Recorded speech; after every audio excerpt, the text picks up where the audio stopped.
एक दिन दादी पंडित जी के पास गई थी और पंडित जी ने दादी को कुछ प्रसाद दिया था और बोला था कि लीला को खिला देना। फिर इतने में वो दादी घर आई और प्रेम से बोलती है, प्रेम ये लीला को खिलाना है। प्रेम ने काम वाली को बोला कि दूध में प्रसाद डालकर लीला को खिलाना है। इतने में जो काम वाली थी उसने दूध में जहर डाल दिया और दूध को लेके लीला के पास आती है।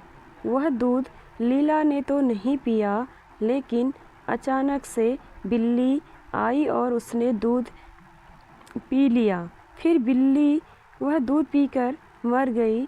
तब चारू दौड़ते हुए आती है और बिल्ली को मरा हुआ देख घर में बोलती है कि बिल्ली वह दूध पीकर मर गई जो लीला को पिलाने के लिए बोला था।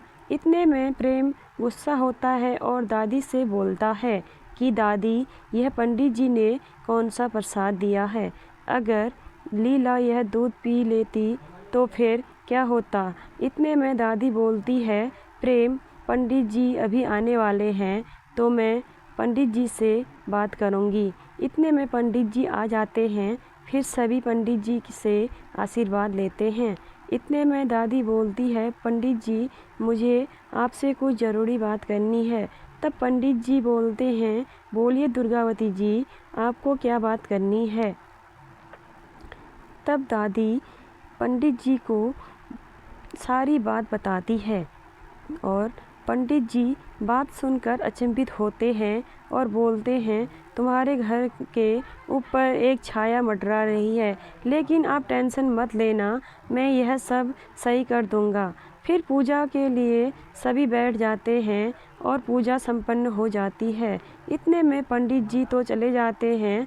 फिर प्रेम के दोस्त आ जाते हैं और लीला बोलती है, हमने तो उनके लिए खाना भी नहीं बनाया है। लीला दौड़ते हुए किचन में जाती है और उनके लिए खाना बनाती है।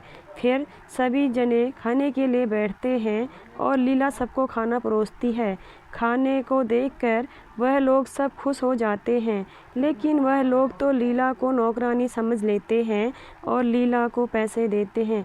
इतने में प्रेम गुस्सा हो जाता है, बोलता है कि यह मेरी वाइफ है। लीला को उनकी बात सुनकर बुरा लग जाता है।